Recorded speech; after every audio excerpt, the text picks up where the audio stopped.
Imaginez Dakar est un projet typique de notre approche, l'approche d'imagination africaine en matière d'art, de culture et le type d'apprentissage qu'on promouvoir pour le XXIe siècle. De notre première exposition, parce qu'on fait des expositions pour des enfants depuis 2013. On avait fait notre première exposition au niveau de l'IFAN, ça s'appelait Itinéraire. Nous avons reçu presque 2000 visiteurs, alors que la plupart étaient des étudiants, des jeunes qui venaient des écoles. À notre deuxième, que nous avons encore fait en partenariat avec le musée Théodore Monod, nous avons atteint avec cette exposition qui s'appelle « Les savoir-faire, savoir-vivre », nous avons atteint plus que 1000 visiteurs encore. La plupart, c'était des enfants qui venaient des écoles, les écoles publiques notamment. Après ça, en 2018, nous avons travaillé avec le secrétariat général de la Biennale pour faire une exposition de Biennale en 2018. Et là, on a eu plus que 4000 visiteurs. Encore, la plupart des gens venaient des écoles sénégalaises. C'était vraiment une exposition que je pense qui était inédite. Ce n'était pas une exposition qui était faite ailleurs. Mais notre processus, toujours dans la création des expositions pour des enfants, c'est d'impliquer les enfants dans cette création. Sur cette exposition qu'on a eu le prix, Imaginez Dakar, était une façon d'impliquer les enfants dans ces questions de qu'est-ce que ça veut dire pour être un citoyen. Un citoyen ici à Dakar. On a la chance de travailler avec une trentaine des enfants qui sont entre l'âge à 7 et 13 ans, qui viennent juste ici de la communauté, le village qui est juste ici à Yof-Tongo. Et ces enfants ont, pendant 3 mois, fait une enquête. C'est quoi une ville? Est-ce que la ville est appropriée pour les enfants? Est-ce que la ville contient tout ce qu'on a besoin? Et si c'était à nous de refaire la ville, qu'est-ce qu'on allait mettre dedans? Cette enquête impliquait pas seulement l'art et culture, ça impliquait aussi la science, parce que les enfants ont construit ce qu'on appelle des périscopes qui permettaient aux adultes de voir le monde de leur perspective. Tout à l'heure, je pense qu'il y a des perspectives, il y a les périscopes ici, si vous voulez essayer ça. Les enfants ont aussi fait plein d'entretiens. Ils ont compris beaucoup de comment faire un reportage. Et finalement, les enfants, sous le mentorat d'une architecte sénégalaise, une jeune architecte qui s'appelle Carole Diop, et aussi une jeune photographe qui s'appelle Ibrahima Pouy, ils ont pu conçu une exposition dans cet espace qui était une exposition multimédia. Ça veut dire qu'il y avait justement des vidéos projetées ici et tout cet espace s'était transformé comme une petite ville de Yoff. Je pense que tout à l'heure on va voir un peu des images de cette exposition.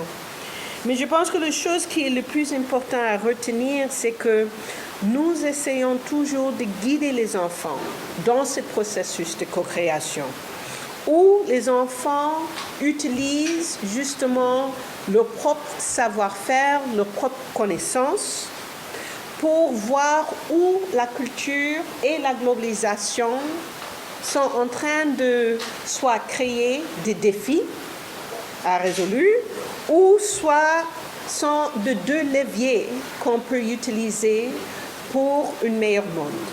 Et c'est comme ça que nous créons actuellement ce qu'on appelle les change makers, les agents de changement. Mais je pense que mieux que de m'écouter parler, je pense que c'est peut-être plus intéressant d'écouter les enfants.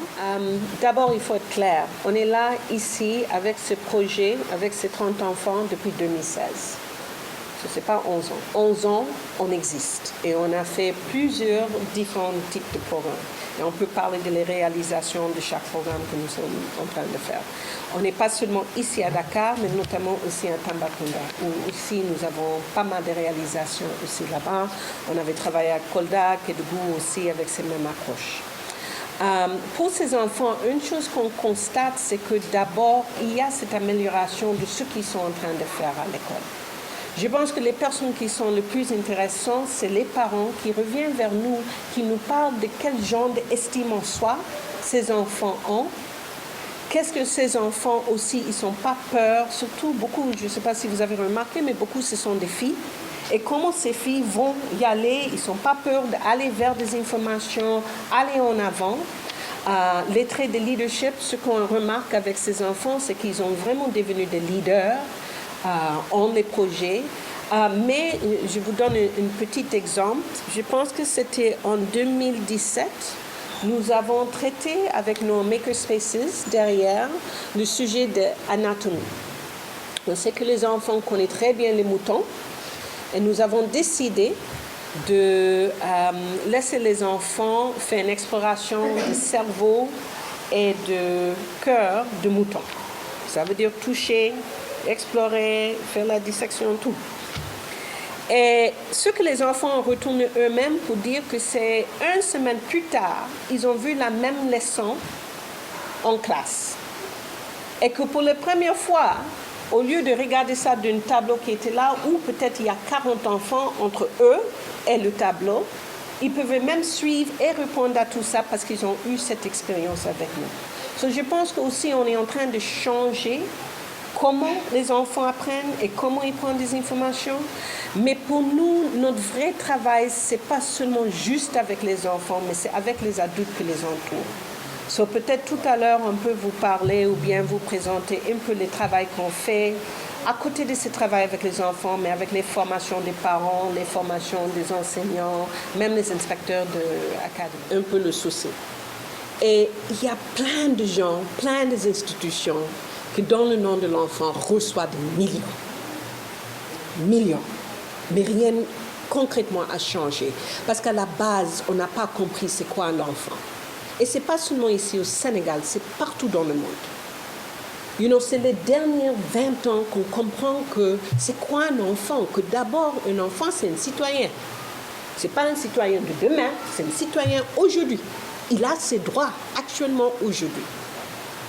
Deuxièmement, c'est dans les dernières 20 années qu'on comprend que le cerveau de cet enfant, de qu'est-ce qu'il va devenir demain, se fait aujourd'hui. Et le facteur le plus important, nous on disait, c'est ce que tu reçois de tes parents, c'est ce que tu prends de tes arrière-grands-pères. Ça n'a rien à voir maintenant. On sait que c'est l'environnement. Et actuellement, notre perception, parce qu'on a mal compris c'est quoi un enfant, qu'on comprend que l'environnement est le facteur le plus décisif pour les enfants, on allait travailler et utiliser cet argent pour améliorer les conditions de les parents, améliorer les conditions de nos villes. On comprend que tout ça va avoir un impact sur l'enfant. Right? Je donne un exemple parce que on aime, et c'est très important de parler de la couche la plus vulnérable. C'est très important. Mais il faut qu'on parle aussi des femmes qui travaillent. Est-ce qu'il y a des endroits au niveau du travail où ils peuvent amener leurs enfants? Ou est-ce que la plupart des femmes sont obligées de laisser leurs enfants avec une femme que peut-être n'est même pas instruite de c'est quoi un enfant? Ça joue un rôle énorme. So, encore, le plus qu'on peut valider que les premiers 1000 jours, et heureusement ici au Sénégal, il y a beaucoup d'entreprises sociales, locales qui travaillent sur ça, mais les premiers 1000 jours, le plus qu'on peut faire cette sensibilisation, le plus qu'on va prendre le relais pour comprendre que l'environnement, c'est le facteur le plus important, qu'est-ce qui doit changer dans notre environnement. Deuxièmement, je pense que le plus qu'on a des espaces comme Cœur Imagination, où les enfants peuvent être épanouis, où ils co-créent avec nous, le plus aussi qu'on est en train de donner une autre expérience aux enfants. Et on sait que c'est ces expériences qui forment aussi les cerveaux des enfants. So, le plus qu'on veut mettre de l'argent, tu sais, excuse-moi de dire, les conférences, les discussions, tout ça c'est important. Mais je pense que ce n'est pas une question de l'argent actuellement. Je pense que maintenant, la question c'est que est-ce qu'on comprend c'est quoi un enfant, qu'est-ce que l'enfant et sa famille a besoin? Nous essayons d'apporter notre touche à l'amélioration, donc ça veut dire à l'écosystème de l'enfant. en sensibilisant tous les membres de l'écosystème qui sont l'État, les inspecteurs, les parents. Parce que souvent, on prend l'enfant, quand on pense au bien-être, on pense juste à l'éducation, le droit à l'éducation. Mais il y a le droit au loisir, il y a le droit à la santé, il y a le droit à la nutrition. Donc tout ça, c'est l'approche holistique qu'on doit considérer pour les enfants et pouvoir dire que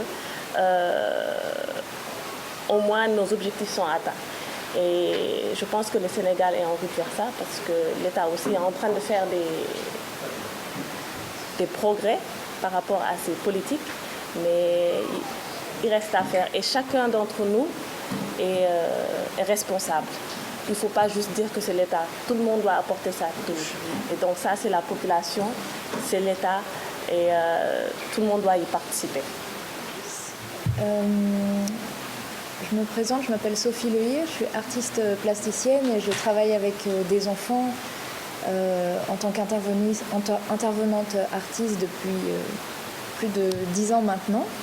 Et donc j'ai eu l'opportunité de venir à Cœur Imagination en tant qu'artiste résidente pour apporter justement cet aspect artistique dans l'espace de Cœur Imagination. Donc j'aimerais juste d'abord un peu expliquer en quoi l'art est vraiment essentiel dans le processus d'évolution de l'enfant, mais même de tout être humain. Parce qu'on se dit souvent que l'art et la culture, c'est pas essentiel, c'est pas la peine de débloquer des fonds pour ça. Et en fait, l'art nous permet à tous de comprendre autrement le monde qui nous entoure. Et c'est aussi une façon de transmettre aux enfants que grâce à cette créativité, ils peuvent aussi imaginer le monde de demain, ils peuvent aussi mieux le comprendre et se comprendre eux-mêmes. Et c'est aussi ce qu'on essaye de faire ici, à travers les ateliers qu'on propose à différentes communautés, c'est que, en fait, les enfants vont pouvoir venir être leurs propres explorateurs, ils vont pouvoir venir s'explorer eux-mêmes, et à travers l'art. Et souvent, dans l'art, on peut exprimer des choses parfois qui ne peuvent pas se dire avec des mots, par la peinture, le dessin, le chant. Et ça, c'est essentiel pour les enfants. Et eux, ils vont apprendre à s'explorer eux-mêmes. Mais nous aussi, on va apprendre à les connaître mieux et à pouvoir mieux les accompagner dans leur processus d'apprentissage aussi. Donc, c'est aussi ce qu'on a essayé de faire pour la prochaine exposition à venir, pour le parcours numéro 8, de l'édition numéro 8. Cette fois-ci, on a exploré la thématique du fleuve Sénégal. Et donc, en quelques mots, puisque je ne veux pas tout vous révéler, il faudra revenir pour l'exposition qui sera donc le samedi 30 novembre. Le vernissage sera le samedi 30 novembre. Donc, on a exploré un petit peu au fil du fleuve Sénégal tout ce qui existe autour de ce grand serpent qui traverse 4 pays d'Afrique. Et l'idée avec les enfants, ça a été d'explorer un petit peu quelles sont les cultures, quelles sont les traditions, quelle est la géographie, quels sont les peuples en fait qui sont autour de ce fleuve et qui nous relient tous et qui relient une partie de l'Afrique de l'Ouest. Et donc les enfants ont exploré à travers plusieurs approches, à la fois culturelles, scientifiques, artistiques, poétiques. Et on a travaillé notamment avec un artiste-conteur. Et pour valoriser toute la tradition orale aussi des pays d'Afrique de l'Ouest.